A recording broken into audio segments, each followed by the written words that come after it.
Tenemos un Dios que sabemos que oye a nuestro clamor, oye a nuestras oraciones, pero también es un Dios que habla. Imagínense ustedes lo que sería estar toda una vida, desde el día que le conocimos hasta el día que el Señor nos lleva a su presencia, hablando con Él, pidiéndole cosas, abriéndole nuestro corazón, pidiéndole por nuestro trabajo, por nuestros hijos, por nuestra familia, en fin, por lo que sea, y que el Señor nunca en todos los días, en todos los años sirviéndole, todos los años de haberle conocido, que nunca nos dijera ni media palabra.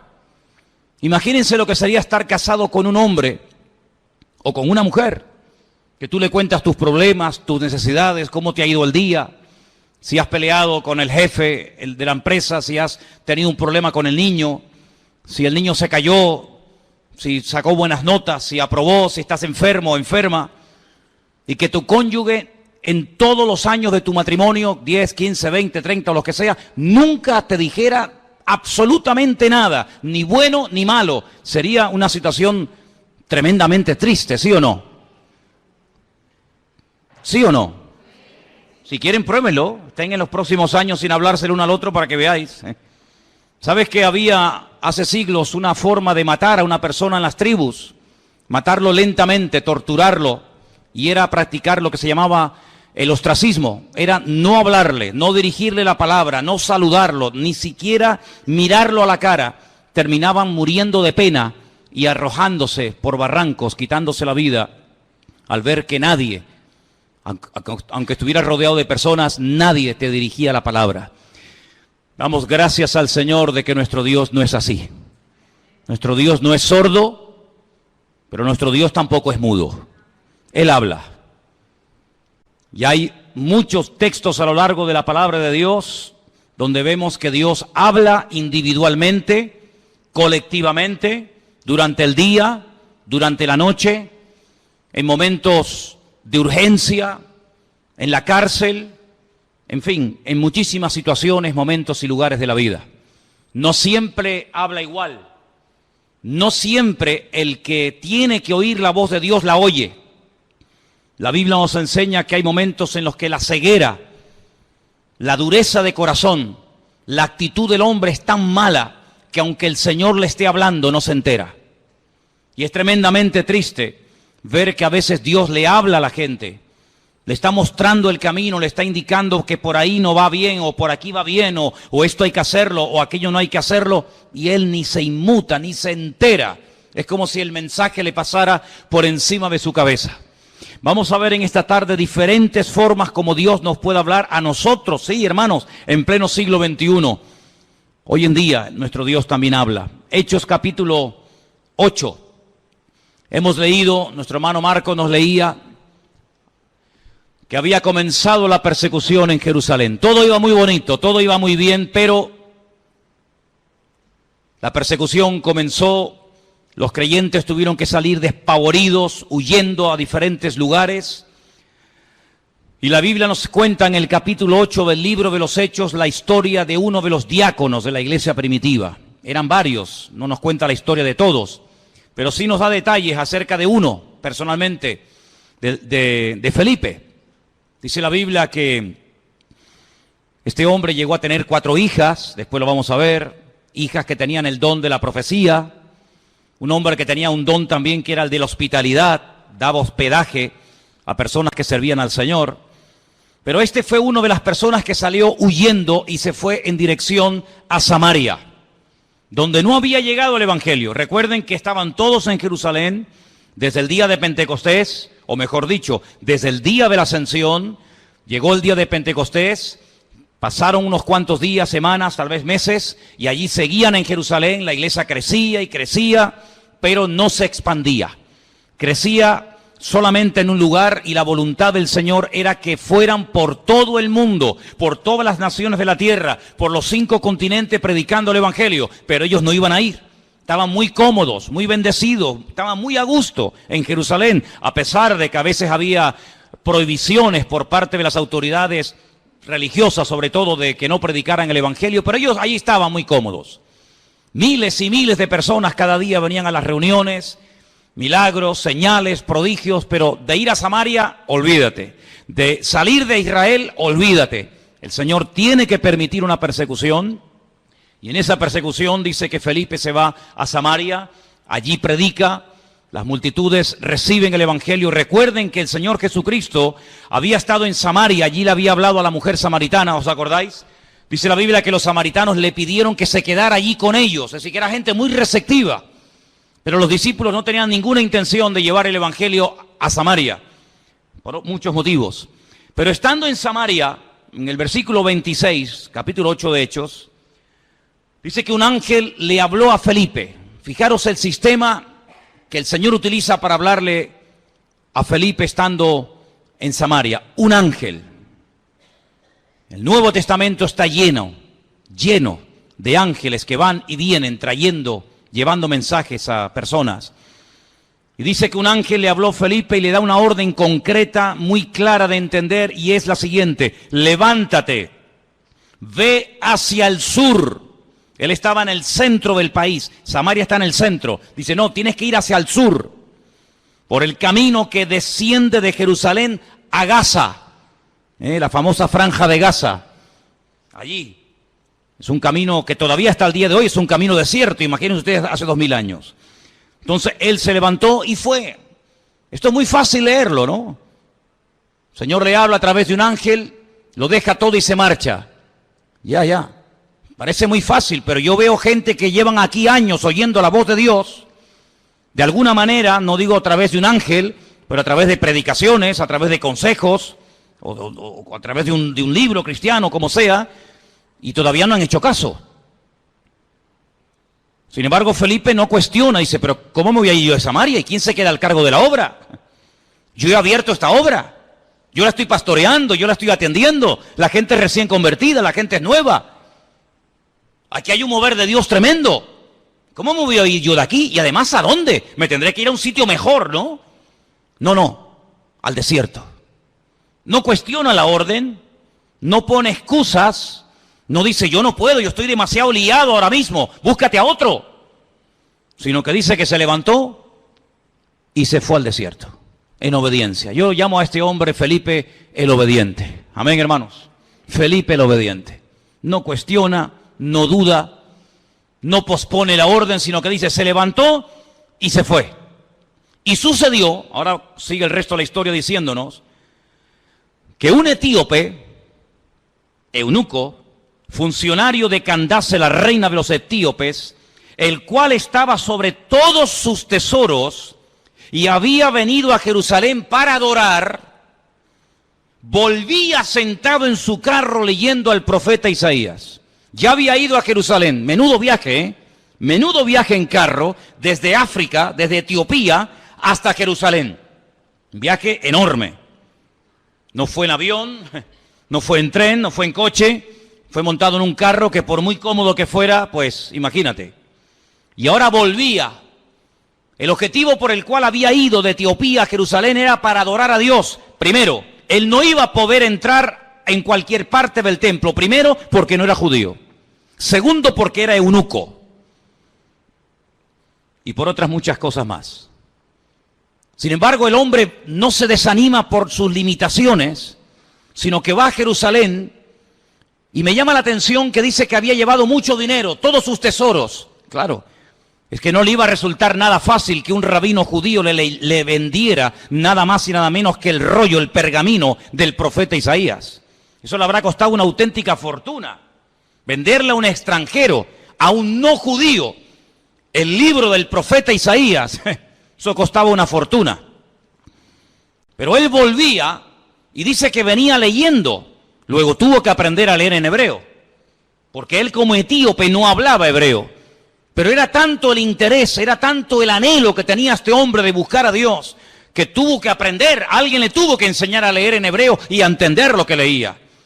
Y no contento con haber ido a adorar al templo a Jerusalén, volvía aprovechando el tiempo, sentado en su carro leyendo al profeta Isaías. Y yo le doy de verdad infinitas gracias al Señor, porque el Señor le mostró, el Señor le inspiró a Lucas, que es el que escribe este relato, y nos cuenta qué trozo del libro de Isaías venía leyendo, nada más y nada menos que una parte del famoso capítulo 53 del libro de Isaías, que se titula Sufrimientos del siervo del Señor.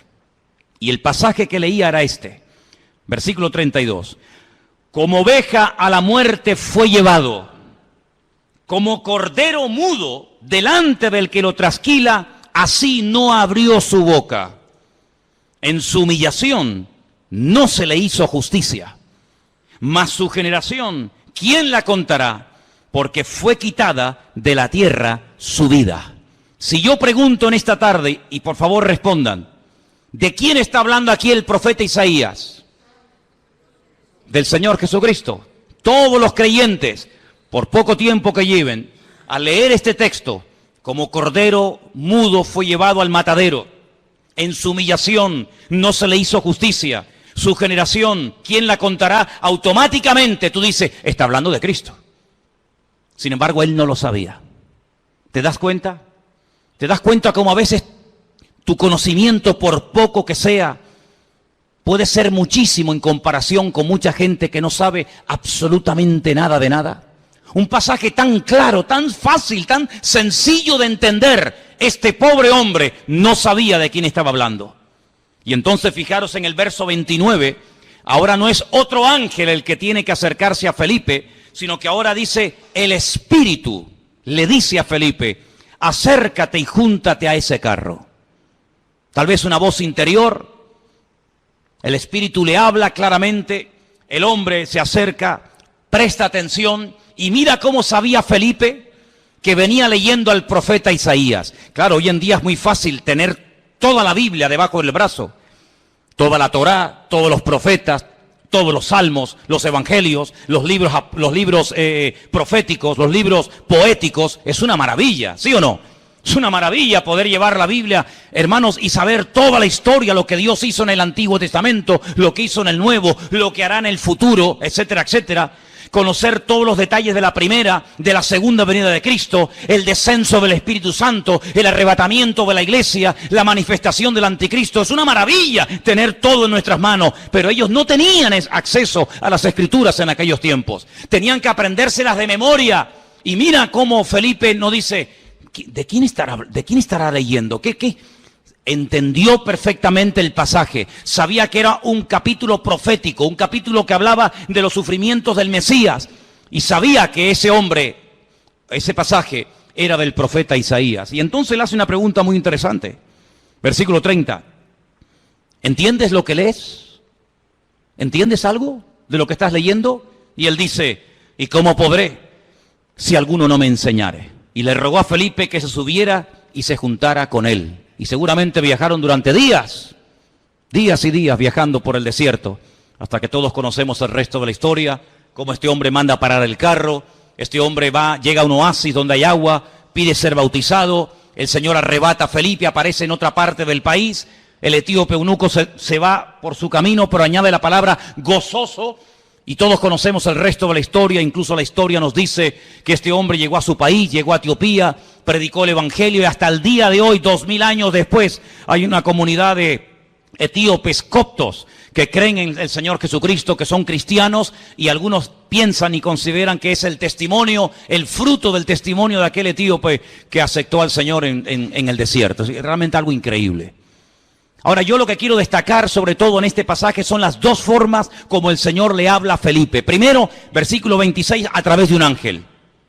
Y la segunda forma en el versículo 29, a través del Espíritu, evidentemente a través del Espíritu Santo. Los ángeles aparecen tanto en el Antiguo como en el Nuevo Testamento. Y dicho sea de paso, por si no lo sabías, la primera persona en la Biblia que tiene un encuentro con un ángel es una mujer. Nada más y nada menos que Agar, una egipcia, la madre de Ismael, la madre de las naciones árabes. ¿Qué te parece? O el padre de las naciones árabes. Y así a lo largo de toda la Biblia encontramos ángeles que hablan a personas en momentos puntuales.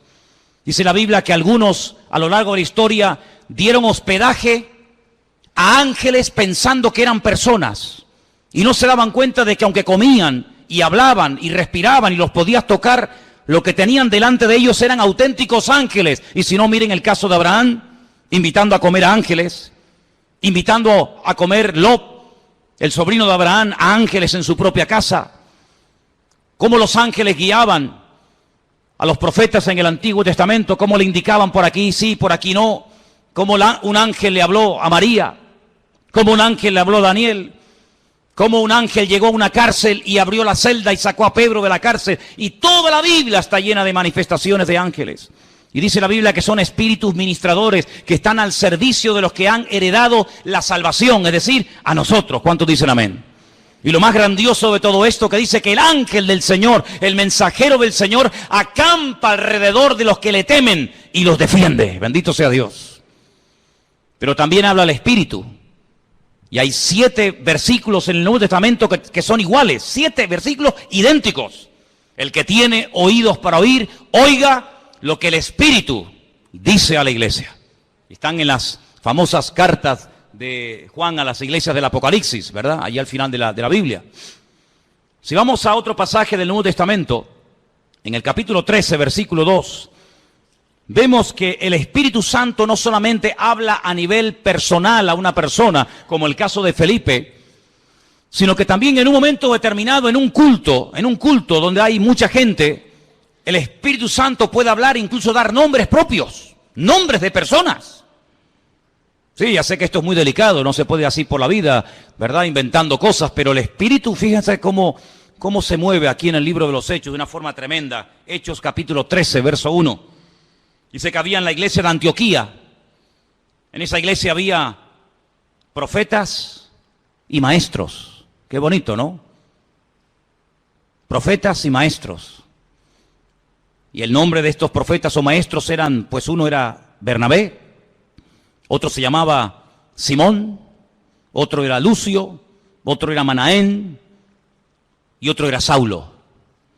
Dice, ministrando estos al Señor y ayunando, dijo el Espíritu Santo, así claro, directo, contundente, apartadme a Bernabé y a Saulo para la obra a que los he llamado. Entonces, habiendo ayunado y orado, les impusieron las manos y los despidieron. Y ellos entonces, enviados por el Espíritu Santo, descendieron a Seleucía y de allí navegaron a Chipre. Es decir, el primer viaje misionero de la historia, primera pareja, primer grupo de personas, en este caso 2, Bernabé y Pablo, llamados específicamente en un culto público para la obra misionera, fue porque el Espíritu Santo habló a la iglesia. Y necesitamos como nunca antes que el Espíritu Santo hable a nuestras vidas y hable en nuestras congregaciones. ¿Cuántos dicen amén? 2 formas como Dios puede hablarnos y revelarnos su palabra: a través de un ángel, pero cuidado, porque el apóstol Pablo, profundizando más en el tema, dice, si un ángel del cielo se os presenta y os predica otro evangelio diferente al que habéis recibido, al que habéis oído, tenerlo por anatema, tenerlo por maldito. Porque no hay otro evangelio más que el que yo os he predicado. ¿Cuántos dicen amén? La Biblia nos enseña que en el mundo angelical se produjo una vez una auténtica rebelión. Porque Dios no creó a los ángeles como robots, incapaces de rebelarse, sino que vemos que antes de la rebelión, antes de la caída y desobediencia del hombre, ya previamente algunos, no todos, algunos de los ángeles ya se habían rebelado en contra del Señor. Es un misterio si todavía se pueden seguir rebelando o no. Lo dejamos ahí en puntos suspensivos. Pero Dios los creó con la capacidad de rebelarse en contra del mismísimo Creador y en algunos casos lo hicieron. Y por otra parte, el Señor Jesucristo dijo que cuando Él se fuera, Él le rogaría al Padre para que enviara a otro Consolador para que estuviera con su pueblo para siempre. Dice, y Él tomará de lo mío y os lo hará saber. Él os recordará todo lo que yo os he dicho. Él os enseñará lo que ha de venir. Por lo tanto, la iglesia tiene que afinar los oídos para oír la voz del Espíritu Santo hablando a su corazón. ¿Cuántos dicen amén? Pero hay otras formas como Dios puede revelarnos su voluntad. Capítulo 9 de Hechos, un poquito más adelante. Capítulo 9 nos relata la conversión de Pablo. Es el único personaje que en 3 ocasiones diferentes en el mismo libro nos cuenta su testimonio. Capítulo 9, capítulo 22 y capítulo 26. Interesantísimo, ¿eh? Qué conversión tan espectacular tuvo que ser la de este hombre. Qué impacto tan grande produjo la conversión de Saulo, que no se cuenta una vez ni dos, sino tres. 3 ocasiones contando su testimonio en 3 lugares y circunstancias diferentes. En el capítulo 9, cuando el apóstol Pablo está recién, por así decirlo, impactado por el Señor, el versículo 10 dice: había entonces en Damasco un discípulo llamado Ananías, a quien el Señor le dijo en visión. Otra forma, el Señor le dijo en visión. No es algo que se inventó. No es algo que él dice, me parece que no. El Señor le habló claramente a través de una visión y le menciona por nombre. Le dice Ananías. Luego la visión no es para Juan, no es para Pedro, no es para Tomás, es para ti, para Ananías. Y él dice: heme aquí, Señor. Y el Señor le dijo: levántate y ve a la calle que se llama Derecha. Busca en casa de Judas a uno llamado Saulo de Tarso, porque él está allí orando. Si las instrucciones que le da el Señor son tremendas, no hay género de duda. No puede ir a cualquier parte, es a la calle llamada Derecha, a una casa cuyo dueño se llama Judas, y tiene que orar por un hombre que se llama Saulo, que además ha nacido en una región, una colonia romana que se llama Tarso, y que está allí orando. Madre mía, como para equivocarte, hijo. Ha visto en visión a un varón llamado Ananías, que entra y le pone la mano encima para que recobre la vista. Ya Pablo sabía que el que iba a orar por él, el que le iba a ministrar, se llamaba Ananías. Es interesante esto, Podríamos hablar mucho acerca de cómo incluso el que va a recibir oración ya sabe quién va a ir a orar, a imponerle las manos para que recobre la vista. Así que fue una visión lo que el Señor le permite tener a Ananías. Que el Señor sabía que estaba allí, que en cualquier momento podía utilizarlo como instrumento para ir a orar por una persona que a priori Ananías dice: pero Señor, es un peligro, yo me juego la vida si voy a orar por este hombre. Porque dice Ananías, verso 13, Señor, hemos oído de muchos acerca de este hombre. ¿Cuántos males ha hecho a tus santos en Jerusalén? Este hombre es peligroso, este hombre no se anda con chiquitas. Y aún aquí tiene autoridad de los principales sacerdotes para aprender a todos los que invocan tu nombre. Y el Señor le da instrucciones y lo calma, ¿verdad? Y le dice: tranquilo, porque vas a orar por un hombre que va a ser un instrumento tremendo en mis manos. Este hombre va a llevar mi nombre en presencia de los gentiles y de reyes y de los hijos de Israel. Fíjate qué triple ministerio. Porque yo le mostraré cuánto le es necesario padecer por mi nombre. Medida por medida, como dice el refrán. Él ha hecho padecer a mis santos, yo le haré padecer a él. Así como él hizo padecer a los demás, también él experimentará en carne propia lo que sufre un creyente cuando es perseguido, cuando es calumniado, cuando es encarcelado, cuando es torturado. Así como él lo hizo a los demás, yo permitiré que se lo hagan a él, para que él sepa también lo que sufrieron aquellos que recibieron su justo trato, ¿verdad? Así que ya vamos por 3 formas diferentes. Vimos en el verso 26 un ángel, en el verso 29 el Espíritu Santo hablándole a Felipe. Ahora en el capítulo 9 vemos al Señor hablándole a través de una visión a un discípulo llamado Ananías en la ciudad de Antioquía. Si vamos, por ejemplo, al capítulo 17 del libro de los Hechos, versículo 10, fijaros qué interesante esta porción. Hechos capítulo 17, versos 10 y 11. Inmediatamente los hermanos enviaron de noche a Pablo y a Silas hasta Berea. Ellos, habiendo llegado, entraron en la sinagoga de los judíos. Y estos eran más nobles que los que estaban en Tesalónica, pues recibieron la palabra con toda solicitud, escudriñando cada día las Escrituras para ver si estas cosas eran así. Así que creyeron muchos de ellos y mujeres griegas de distinción, dice aquí, y no pocos hombres. La forma más tradicional, la forma más normal, como en el día de hoy a nosotros nos puede y nos debe de hablar el Señor, es a través de las Escrituras, a través de la palabra escrita del Señor. En ella vamos a encontrar las respuestas a todas nuestras preguntas. En ella vamos a encontrar ejemplos. En ella vamos a encontrar personajes que se encontraron en situaciones muy parecidas o similares a las tuyas. ¿Qué hacer en momentos de calumnia, de soledad, de enfermedad, de incomprensión? ¿Qué hacer cuando quiero agradar a Dios? y me cuesta deshacerme de ciertas y determinadas ligaduras o obligaciones, entre comillas, que me impiden servir al Señor. En la Biblia vas a encontrar la respuesta a eso y a mucho más de lo que tú te puedes imaginar. Y por eso queda reflejado, queda plasmado en el libro de los Hechos que los hermanos de Berea eran personas, dice la Biblia, nobles. Porque dice que cada día escudriñaban después del mensaje si lo que Pablo les acababa de enseñar era realmente así o no era así. Eso es como si ahora al terminar el culto, yo cojo y me voy a casa, y ustedes se reúnen aparte en este salón, o por varios grupos, y comienzan a debatir, comienzan a hablar entre ustedes diciendo, hermanos, pastor, esta tarde nos ha hablado de esto, ¿qué opinas? Pues oye, lo que ha dicho es cierto o no es cierto, o lo dice aquí o lo dice allá. Así hacían los hermanos de Berea. Pero no con un espíritu crítico, no para buscarle el fallo, no para criticar o cuestionar la enseñanza, no, sino para reafirmarse en lo que aparentemente parecía del Señor, pero ellos querían no solamente oír, sino que la palabra avalara, que la palabra, ¿verdad?, apoyara el mensaje, la enseñanza del apóstol Pablo, lo cual me parece excelente. ¿Cuántos dicen amén?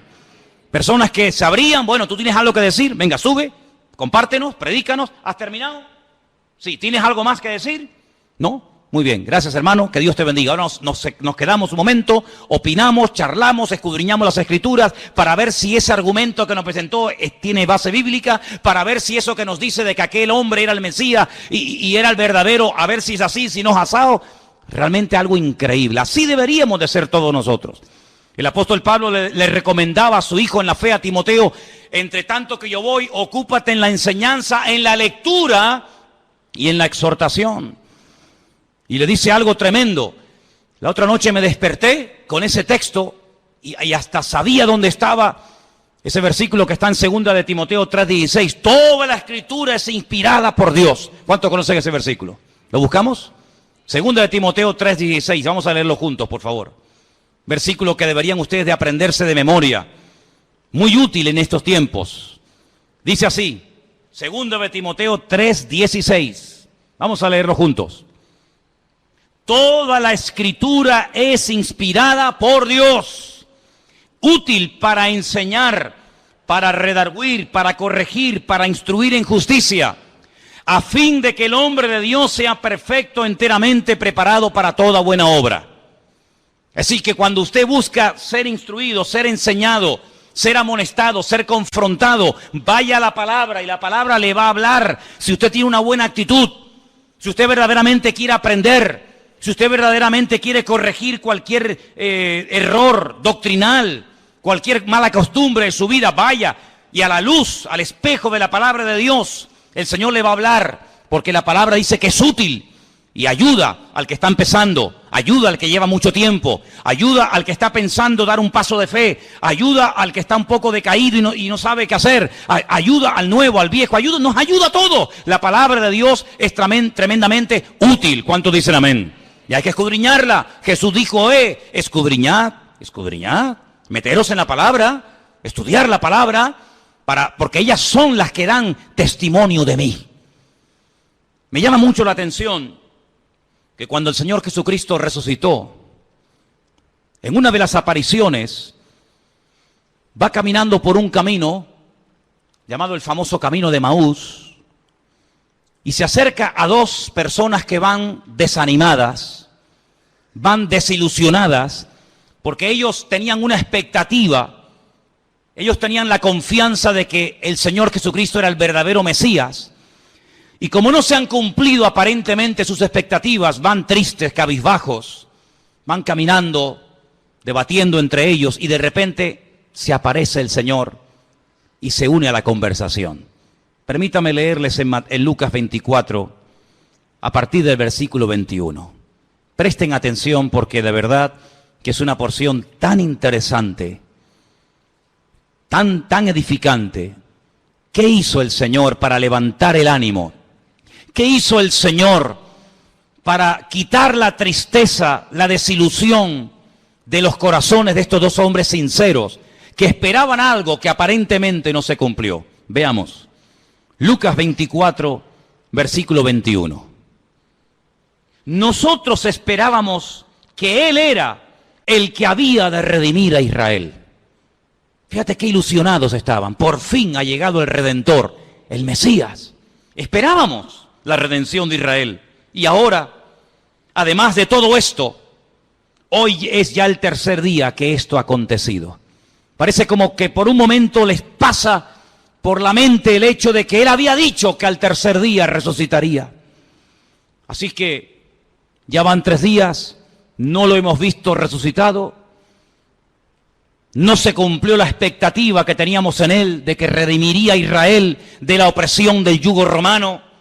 Volvería a ser instaurada la monarquía. Un descendiente de la casa del rey David nos traería la libertad. Por lo tanto, todas nuestras ilusiones y nuestros sueños se han venido abajo, se han roto. Versículo 22 dice, aunque también nos han asombrado unas mujeres de entre nosotros, las que antes del día fueron al sepulcro y como no hallaron su cuerpo, vinieron diciendo que también habían visto visión de ángeles, quienes les dijeron que Él vive. Aquí hay algo extraño, porque por una parte son conscientes de que unas mujeres, por lo visto, según cuentan ellas, Él ha resucitado, pero el argumento que ellos presentan no es un argumento de fe, no es un argumento contundente, sino dice que ellas dicen que ha resucitado porque no encontraron el cuerpo. Pero no dicen, no, Él ha resucitado, sino que simplemente se agarran al comentario de decir, bueno, dicen que ha resucitado porque no encontraron el cuerpo, pero vete tú a saber. No están muy convencidos de que aquel testimonio era correcto. Además, perdonen las hermanas, en los tiempos de la Biblia, los testimonios de las mujeres no tenían ningún valor. Una mujer daba testimonio de que había visto un crimen, un asesinato o cualquier otra cosa y no era válido el testimonio de una mujer. Por lo tanto, unas mujeres de entre nosotros, supuestamente de buen testimonio, de confianza, han venido con este comentario, pero entonces dice que algunos fueron de los nuestros al sepulcro y hallaron así como las mujeres habían dicho, pero a Él no le vieron. ¿Pero cómo le van a ver si ha resucitado? Si te quedarías más tranquilo saber que algunos de los nuestros fueron al sepulcro y lo vieron allí, entonces ¿qué testimonio hay en eso? Algunos de los nuestros fueron a comprobar si verdaderamente había resucitado y cuando llegaron allí no lo vieron. Pues ¿te parece poco testimonio? Es que ese es el gran testimonio, es cuando hemos ido a Jerusalén y nos metemos dentro del sepulcro y algunos hermanos, no siempre, pero algunos me preguntan, dicen, hoy una pregunta ahí, ¿y qué hemos venido a ver aquí? Digo, aquí, nada. Aquí hemos venido a ver una cueva vacía, una tumba vacía. Este es el gran testimonio. Si viniéramos aquí y viéramos que está ocupada, te aseguro que yo no hubiera venido aquí tantas veces. Pero lo grandioso de nosotros es que vamos a Jerusalén y vemos una tumba que está totalmente vacía y se puede visitar. ¿Cuántos dicen amén? Si estuviera ocupada, pues menuda ruina. Vana sería nuestra fe, dice la Biblia. Ahora escucha bien esto. Esto es tremendo. Entonces Él les dijo, ahora habla el Señor, hasta ahora han hablado ellos, ahora va a hablar el Señor y les dice, oh insensatos y tardos de corazón para creer todo lo que los profetas han dicho. Tardos de corazón, ¿por qué os cuesta tanto creer? Eso significa tardos de corazón. ¿Por qué tardáis tanto en creer? Una pregunta, ¿hay alguno entre nosotros que sea tardo de corazón? ¿Alguien que le cueste creer? Has oído el testimonio de fulanito, has visto la vida cambiada de no sé quién, has oído el milagro del tal, has escuchado al pastor predicar, has escuchado el otro día a otro chico predicando, has ido a una iglesia por aquí, has ido a una iglesia por allá. Bueno, todavía no estás convencido. Eso se llama ser tardo de corazón. No tenemos que ser tardos de corazón, tenemos que estar abiertos a creer lo que hay que creer y a rechazar lo que no hay que creer, hermano. ¿Cuántos dicen amén? Hay gente que lee el periódico y todo lo que leen se lo creen. Tienen una fe impresionante en el periódico. O ven un programa de televisión y se creen todo lo que los que han estado en esa tertulia acaban de decir. Pero después cuando leen la Biblia, la dudan y la cuestionan. O sea, en el periódico no hay que tener fe. Donde hay que tener fe es en la palabra de Dios. ¿Cuántos dicen amén? No, es que el periodista el otro día dijo que no sé qué. Pero bueno, ¿el periodista quién es? ¿Es algún profeta? Me dice, tardos de corazón. ¿No era necesario que el Cristo padeciese estas cosas y que entrara en su gloria? ¿Es que acaso ha ocurrido algo por casualidad? ¿Es que se le ha ido de las manos el control al Eterno?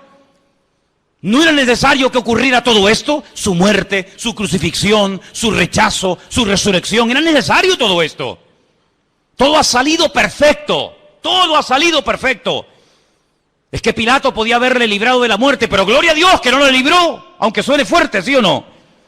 Gloria a Dios que no dijo, pues no, yo aquí mando.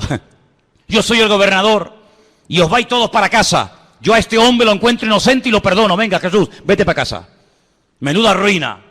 Yo doy gloria a Dios que Pilato, a pesar de que sabía que era un hombre justo e inocente, lo mandó a crucificar. ¿Tú no? Yo me alegro muchísimo de que nada ni nadie pudo librar de la muerte al Señor. Nada ni nadie. Yo lo doy gracias al Señor de que aguantó la tentación de no bajarse de la cruz cuando le decían, si eres el Hijo de Dios, bájate y demuéstralo. Él podía haber dicho, pues mira, te lo voy a demostrar, hombre. Ya me tenéis hasta las narices. Pero yo doy gracias al Señor de que no se bajó. Yo doy gracias al Señor que se murió y que murió como tenía que morir. Y también doy gracias al Señor porque todas las profecías que estaban escritas acerca de Él se cumplieron perfectamente. Y por eso Él les dice, todo esto era necesario. Y comenzando desde Moisés, desde la Torá, el Pentateuco, siguiendo por todos los profetas, Isaías, Jeremías, Habacuc, Sofonías, Abdías, Malaquías, etcétera, etcétera, etcétera, les declaraba en todas las escrituras lo que de él decían. Aquí menciona a Moisés, la Torá, menciona a los profetas y menciona las escrituras. Y con esas tres palabras en hebreo forman la palabra Tanaj. Así se llama el Antiguo Testamento en hebreo, Tanaj, que es la unión de la Torá, de los Neviín y de los Ketubín, de los profetas, de los escritos y de la ley de Moisés, la Torá.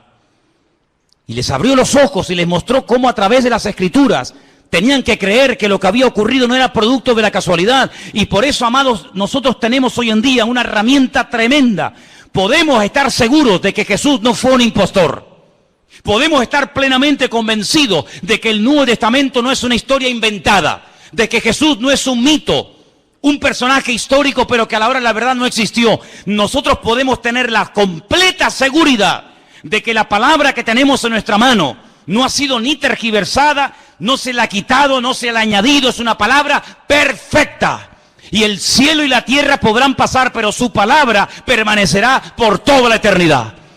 La palabra de Dios es la fuente de nuestra fe, es la base, el fundamento de nuestra creencia. Las profecías se cumplieron todas, no faltó ni una por cumplirse.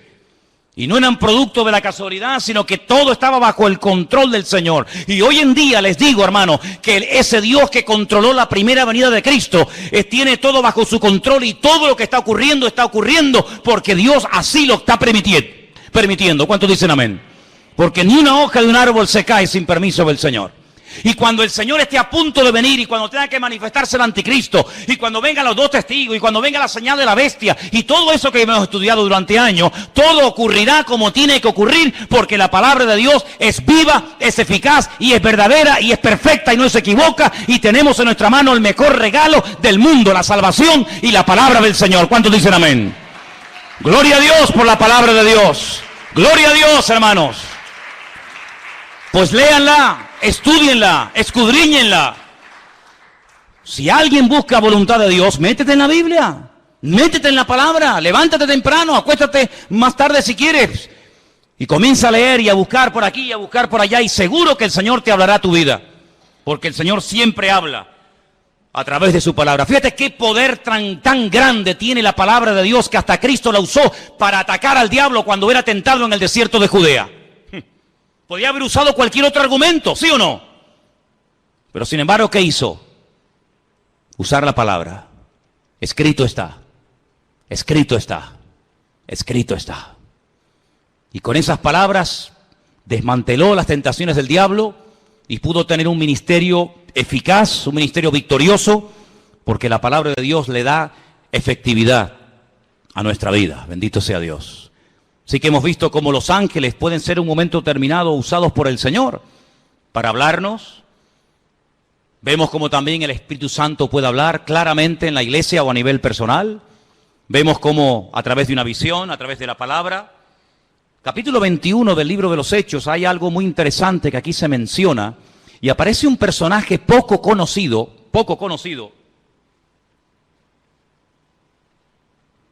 pero que trae un mensaje muy interesante.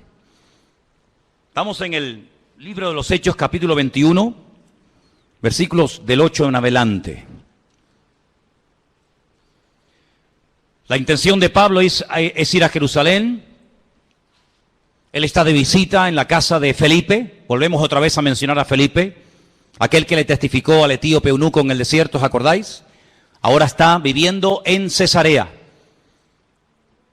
Se menciona no el nombre de su esposa, pero sí nos dice la Biblia que tenía 4 hijas que eran profetisas, eran doncellas. Vamos a leer. Hechos capítulo 21, verso 8. Al otro día, saliendo Pablo y los que con él estábamos, fuimos a Cesarea.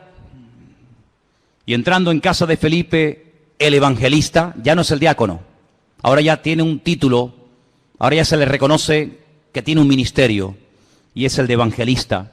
Dice que era uno de los 7, posamos con él. Este tenía 4 hijas doncellas que profetizaban. Qué bonito, ¿no? 4 hijas doncellas que profetizaban. Pero a Pablo no le dijeron nada. Es interesante, ¿eh?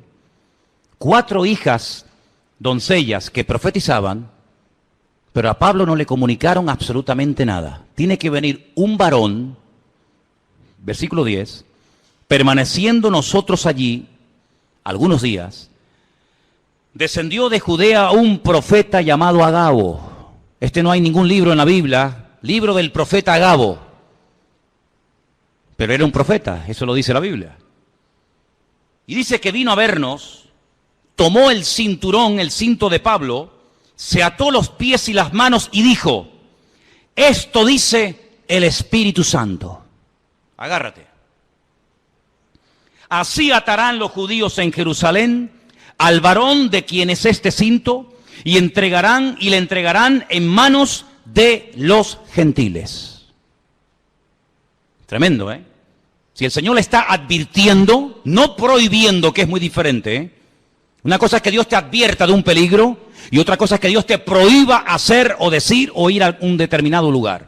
Aquí el Señor no le está prohibiendo a Pablo nada, sino le está advirtiendo: esto es lo que te va a pasar si subes a Jerusalén. Es como cuando David consultaba con el Señor, tomando el efod, dice la Biblia, consultaba palabra del Señor y decía: Señor, por esta gente que yo he dado tanto, esta ciudad que yo liberé, esta ciudad por la que yo di mi vida, y mis soldados se jugaron la vida para liberarla, si yo me quedo aquí y vienen a reclamarme mi vida, ¿los habitantes de esta ciudad me entregarán sí o no? Y le dice el Señor: sí te entregarán, seguro, no te quepa la menor duda. ¿Qué hace David?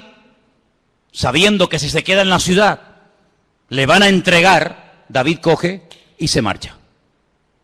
Tenía las 2 opciones, era algo futurible, algo que podía ocurrir. Depende de la actitud del que recibiera el mensaje. Si te quedas te entregan, si te vas no pasa nada. En este caso, Agabo, este profeta que viene de Judea, le dice al apóstol Pablo: mira, así como yo me estoy amarrando con tu cinturón, es un mensaje objetivo para que lo entiendas. Así como me están amarrando con tu cinturón, así te van a amarrar a ti como subas a Jerusalén. ¿Qué hace Pablo? Sigamos leyendo. Versículo 12.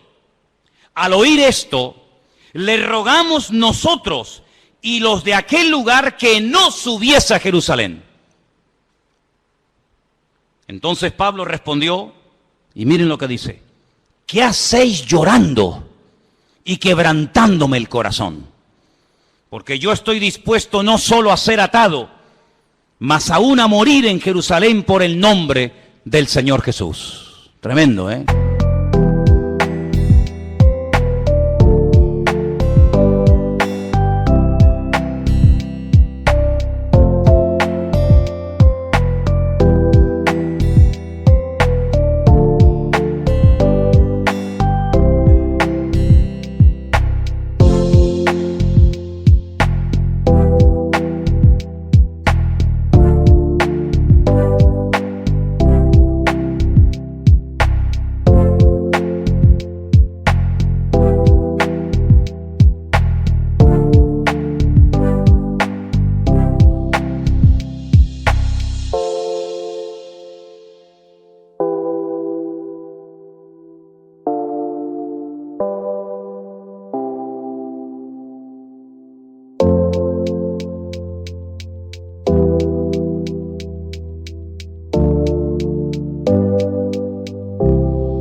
como no le pudimos persuadir, desistimos diciendo, hágase la voluntad del Señor. A veces le decimos a una persona, no hagas esto, no hagas tal, no hagas cual. Pero en resumidas cuentas, lo que tenemos que orar es, Señor, que se haga tu voluntad en la vida de esta persona. Obligar a una persona a hacer algo que en el fondo no quiere hacer no sirve de nada, porque en cuanto te dé la espalda lo va a hacer. Señor, yo ya le he hablado, Señor, yo ya le he dicho lo que hay, lo que le puede pasar, pero que se haga tu voluntad, porque yo no soy Dios. Haz tú la obra en este hombre o en esta persona. ¿Cuántos dicen amén? Tú sabes lo que te va a pasar. Te van a atar, te van a meter mano, lo vas a pasar mal. Te pedimos, por favor, hermano, que no subas. Yo no sé, y permítame dar una opinión personal, yo no sé si Pablo se equivocó. Yo no sé si Pablo tenía que haber sido más precavido y podía haber dicho, bueno, pues, ¿qué necesidad tengo yo de subir a Jerusalén? Voy a seguir predicando en otros lugares. Yo no sé si Pablo pecó de imprudente. Lo que está bien claro es que Pablo no tenía la prohibición de no subir. Si el Espíritu le hubiera dicho que no subiera, Pablo no hubiera subido, te lo puedo asegurar. Porque Pablo era un obediente a la voz del Señor. Había momentos en los que Pablo quería ir a predicar a un lugar, y el Espíritu se lo prohibía y Pablo no insistía. Pablo decía, bueno, pues si no quiere el Señor, no voy, y punto. Había momentos en los que Pablo se dejaba descolgar en un canasto por un muro para salir huyendo, porque él entendía que era el momento de huir, pero hay momentos en los que es el momento de quedarse. Y Pablo entendió que tenía que subir a Jerusalén a pesar de lo que le han advertido que le va a pasar. Luego, aquí hay un mensaje profético personal en la vida de Pablo, que Pablo lo tiene en cuenta, pero por encima de esa palabra profética, por encima de esa palabra de advertencia, diríamos más bien, el apóstol Pablo decide subir y todos conocemos el resto de la historia. La vida de Pablo dio un giro total y absoluto a raíz de esa decisión de subir a Jerusalén. Sabemos todos, en fin, todo lo que se le vino encima. Dios puede hablar también, ¿cómo no?, a través de palabras proféticas, sí, claro que sí. Pero Pablo, por encima de la palabra profética, y este era un profeta verdadero y genuino, por encima de esa palabra, pone el sentir de su corazón y su relación con Dios, y el argumento que presenta es este: no me estéis lloriqueando ni quebrantándome el corazón, porque quiero dejar bien claro que no solamente estoy dispuesto a que me aten y me torturen, sino estoy dispuesto incluso a dar mi vida, si hace falta, por la causa del Evangelio y por mi Señor Jesús. Lo tenía clarísimo en su vida. Así que hemos visto cómo los ángeles, el Espíritu Santo, a través de una visión, el Señor también con voz audible, como no, a través de profecías, pero también hemos visto muchas veces en la palabra de Dios que Dios habla a través de sueños, ¿sí o no? Muchas veces. El caso de José, el caso del otro José, el del Nuevo Testamento, que dice la Biblia que el Señor le habló en un sueño, que tenía que aceptar a su mujer, que no la había engañado, que no la había mentido, ¿verdad? Hay momentos en la Biblia en los que Dios habla a través de sueños. La Biblia dice que una de las señales de los últimos tiempos es que los ancianos tendrán sueños y los jóvenes tendrán visiones. Lo dice el profeta Joel en el capítulo 2. Los jóvenes tendrán visiones y los ancianos soñarán sueños. Y si quieres saber si eres joven o anciano, pues mira a ver qué estás. O estás teniendo visiones o estás teniendo sueños. Y ahí ya sabes por dónde van los tiros, ¿no? Pero dicho sea de paso, lo más importante de todo esto es siempre lo que la palabra de Dios termina como conclusión diciéndonos. Podemos tener sueños, podemos tener visiones, podemos tener un sentir.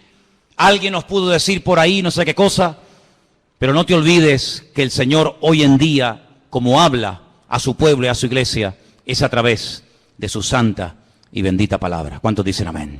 Es a través de la palabra de Dios que sabemos lo que tenemos que hacer. Y quiero terminar leyendo en Hechos capítulo 1. Hechos capítulo 1. Para que veáis cómo hay un texto que en aquellos días de espera, desde la ascensión de Cristo hasta que llega el día de Pentecostés, ellos están estudiando la palabra, ellos están analizando las Escrituras y llegan a un texto que dice lo siguiente, Hechos capítulo 1, versículo 20. Hechos 1, versículo 20. Esta palabra que vamos a leer, ellos la leyeron del Salmo 69.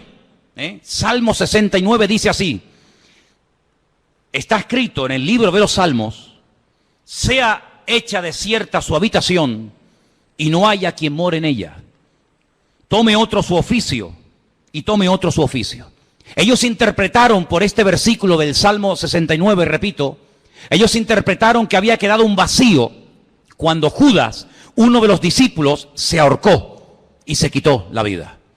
Ellos entendieron que según este salmo había que nombrar a otros. Ahora, cuidado, ellos recurren a la palabra, ellos saben que el Salmo 69 dice que, da a entender indirectamente que Judas se suicidaría, que Judas se quitaría de en medio, que otro tendría que ocupar su lugar, pero interpretan mal la palabra.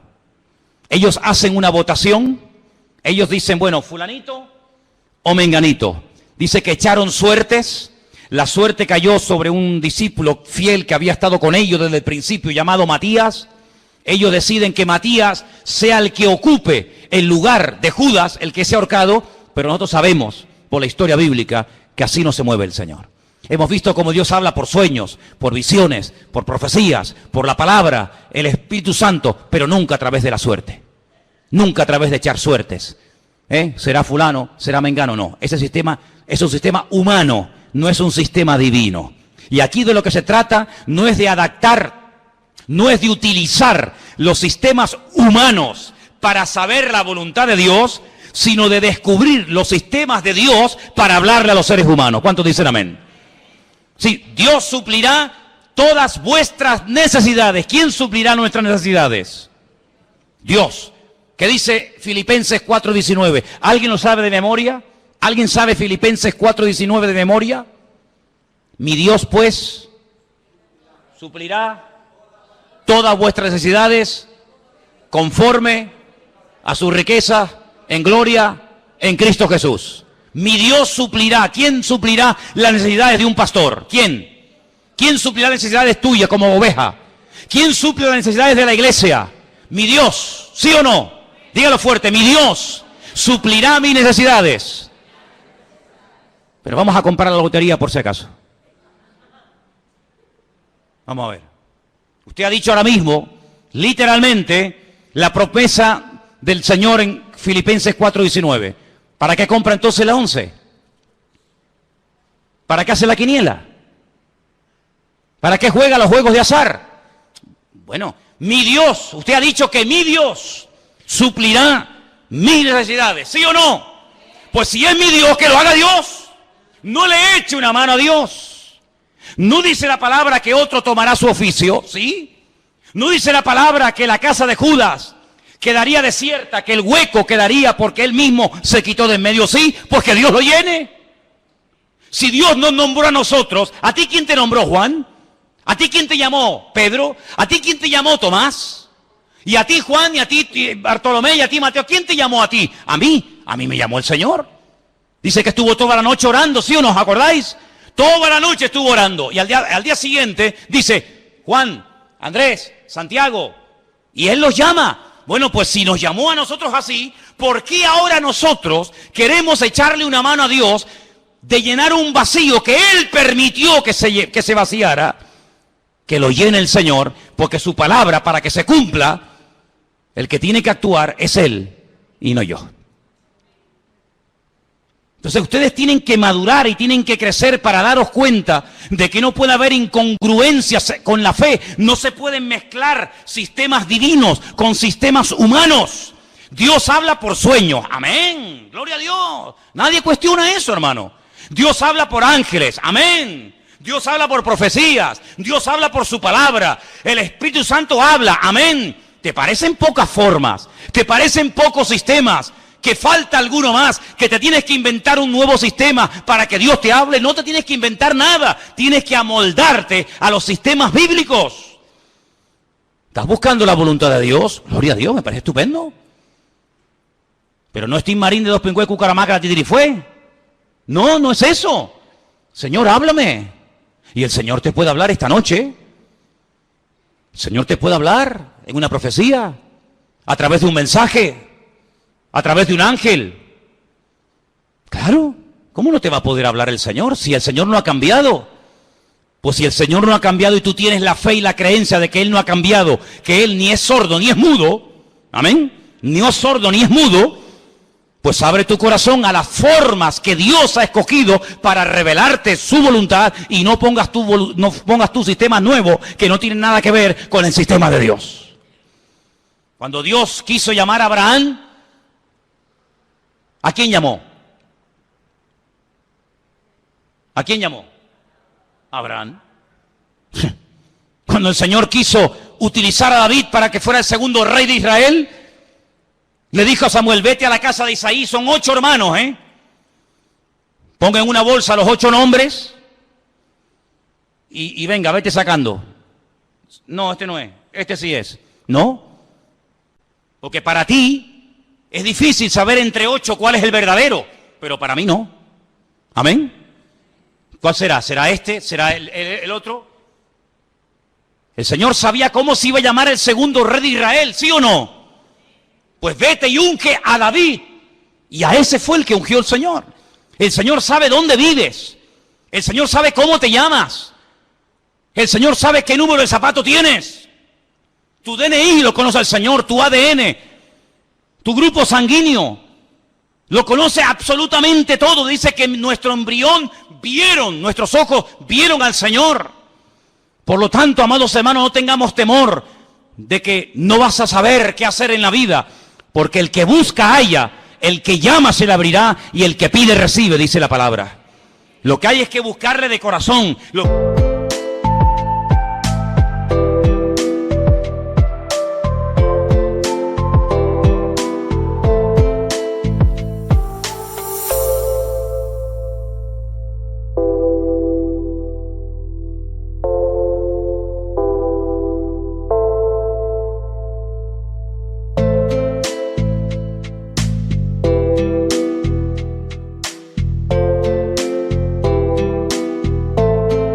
Buscarle de verdad, pero ahora te digo lo siguiente: si tú lo buscas de verdad, si tú le pides, Señor, háblame, si tú le pides, Señor, guíame, si tú le pides, Señor, úsame, si tú le dices, Señor, cuenta conmigo, cuidado, porque Dios te va a tomar la palabra.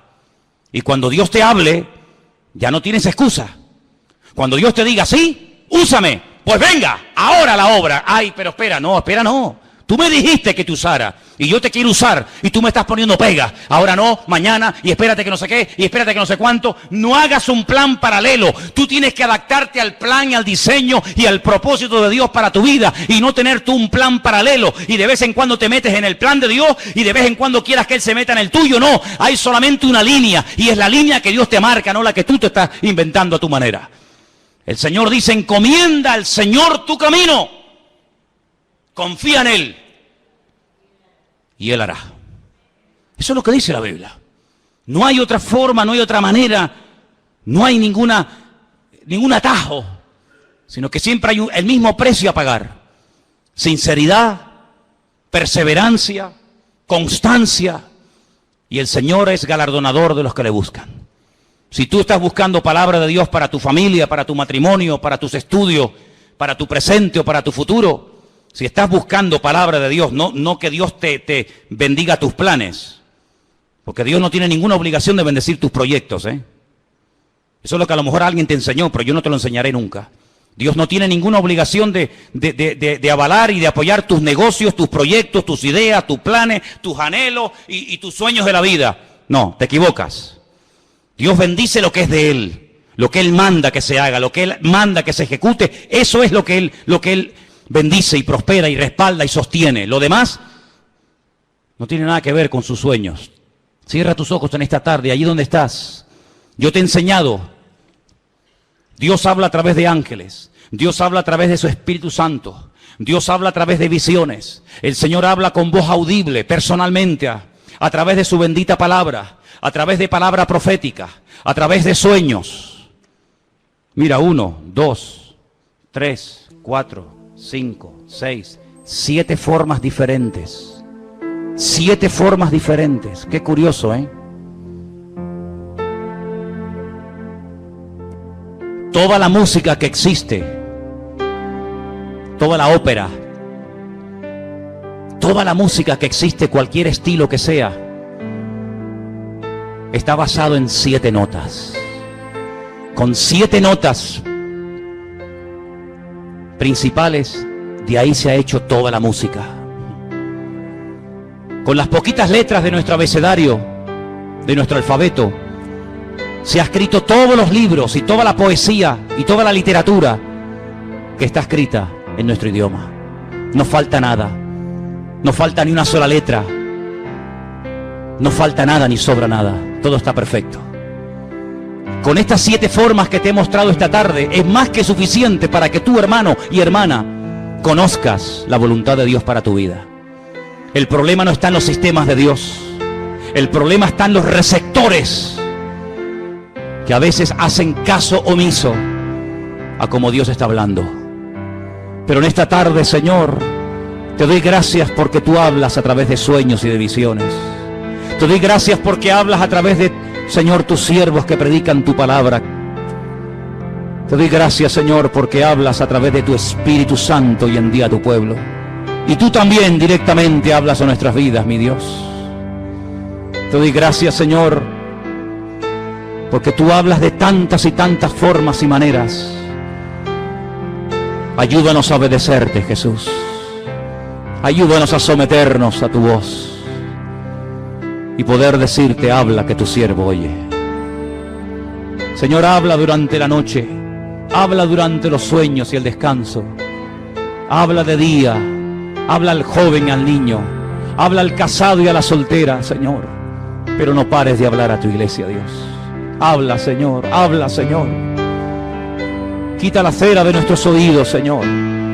Quita los tapones de nuestros oídos, para que podamos discernir la voz, el silbo apacible de nuestro Dios en medio de la tormenta de la vida.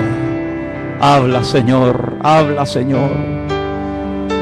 Sopla, Espíritu Santo, sobre tu pueblo en esta tarde, Dios mío. Renueva, Señor, el anhelo de agradarte, de servirte. Habrá algo más glorioso que servirte a ti. Habrá algo más maravilloso que dedicarte la vida a ti. Bendito sea el nombre del Señor. Bendito sea el nombre del Señor. Los cielos y la tierra están llenas de tu gloria, Señor. Alabado sea, Señor. Si estás buscando la voluntad de Dios para tu vida, si estás buscando servir al Señor de alguna manera, abre tu corazón. El más interesado en que le oigas es Él. El más interesado en que hagas su voluntad es Él. Él sí que tiene ganas de hablarte. Él sí que tiene ganas de revelarse a su vida. Él sí que tiene ganas de guiarte y de pastorearte. Él sí que tiene ganas. Él no está sordo ni mudo. Él habla al corazón dispuesto, a la vida diligente, al hombre y a la mujer humilde que quieren hacer la voluntad de Dios. Aleluya. Bendito sea tu nombre, Padre. Gracias porque tu palabra es viva, es eficaz. Siempre toca, siempre habla, siempre dirige. Lámpara es a mis pies tu palabra y lumbrera mi camino. Aleluya.